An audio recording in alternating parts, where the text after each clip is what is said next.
시간에는 색의 효과와 특성에 대해서 알아보도록 하겠습니다.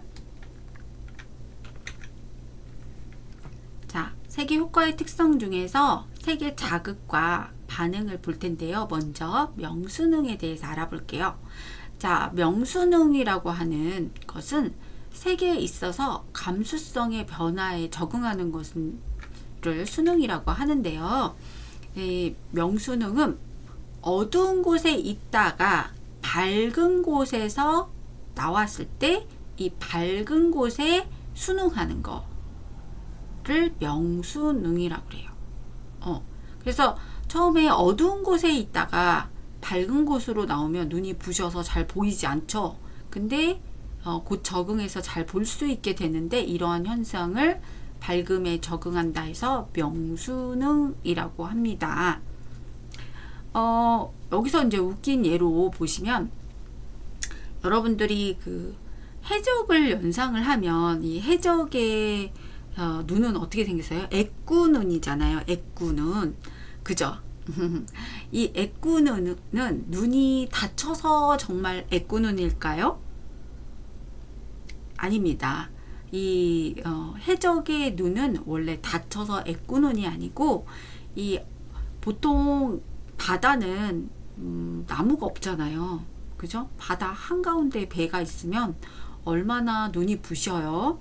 근데 보통 이제 갑판이라고 하는 밑에 배 밑에 있다가 바깥으로 나왔을 때 갑자기 밝은 곳으로 나왔을 때 눈이 엄청나게 부시기 때문에 이 명수능에 잘 적응을 하기 위해서 눈을 한쪽을 가리고 밖으로 나오게 됩니다. 눈을 보호하기 위해서 애꾸눈을 만든 거지.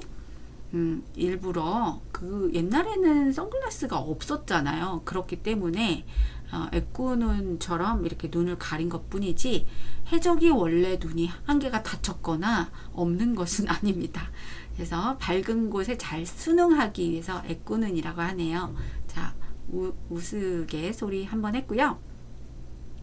자, 반대로 암수능이라고 하는 게 있어요. 다크 어댑테이션.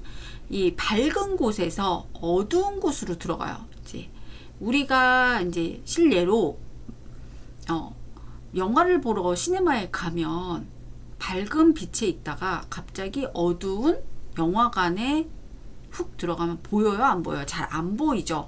그러다가 조금씩 적응하면서 좌석의 번호가 보이기 시작하면서 자기 자리를 찾아서 갑니다. 이게 암수능이에요. 어두운 곳에 적응하는 거.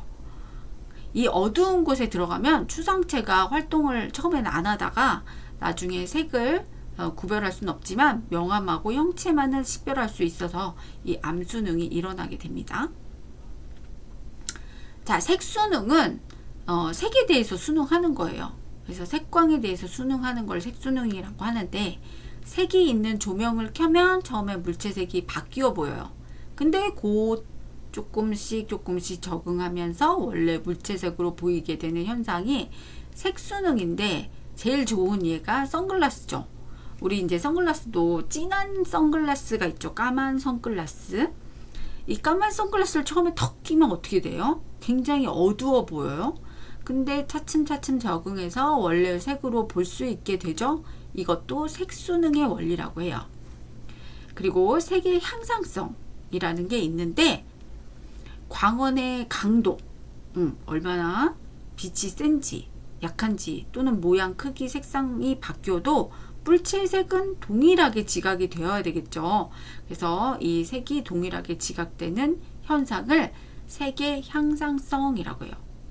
빨간 조명, 노란 조명을 켜도 물체색에 대해서 무의식적인 추론에 왜 바나나는 노랗잖아요. 그러니까 빨간색 조명 밑에 있는 바나나는 주황색으로 보일지언정 노란색으로 인지하죠. 그것이 색의 향상성이라는 거죠.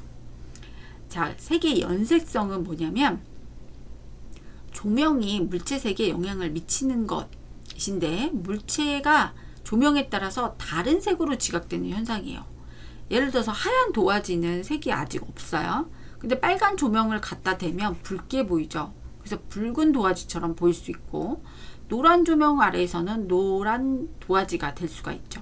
이건 색의 연색성이라고 합니다. 그리고 색의 효과와 특성 중에 색의 지각 효과라는 게 있는데요. 자, 이 지각 효과 중에 착시 효과라는 게 있어요.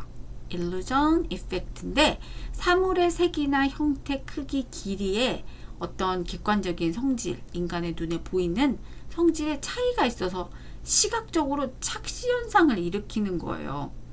자, 우리 여기에 삼각형을 그리지 않았어요. 삼각형을 그린 형태는 없어요. 근데 이렇게 끊어놨죠. 마치 삼각형이 있는 것처럼 여기도 비어놨고 이 밑에 있는 삼각형도 이렇게 단절이 돼서 마치 여기에 삼각형이 있는 것처럼 착각이 들게 만들죠. 이건 착시 효과라는 거죠. 그 다음에 면적 효과. 자, 동일한 광원과 동일한 사람이 이 물체의 색을 보고 있는데, 자, 면적 효과예요.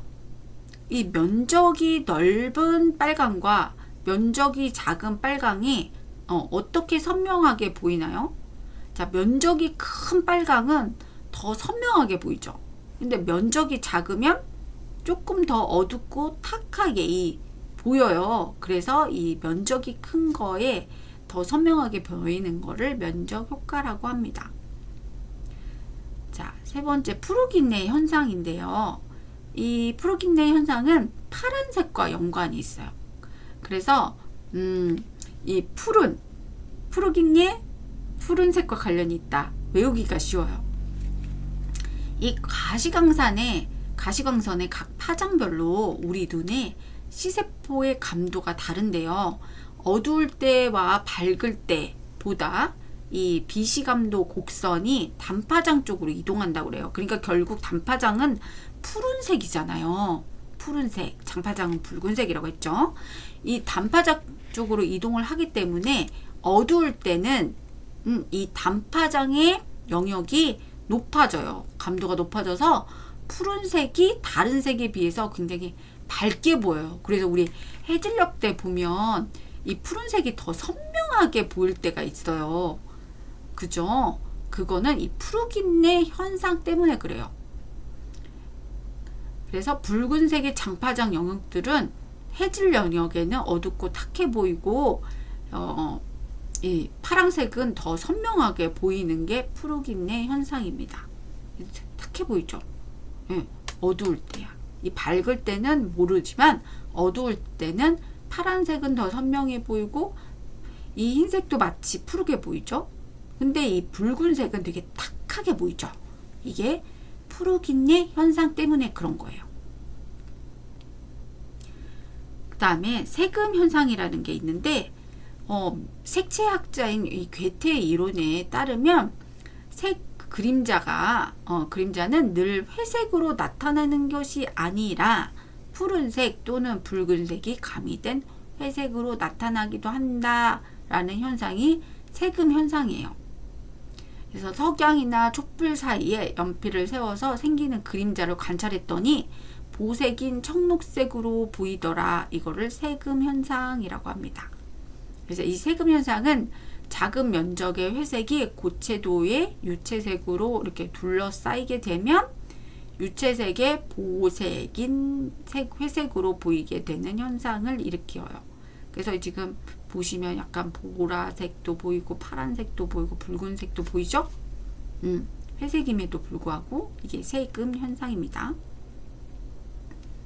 색의 지각적 특성은 다음 시간에 공부해 보도록 하겠습니다. 고생하셨습니다. 영상을 재미있게 보셨다면 구독, 좋아요, 알림 설정까지 부탁드려요.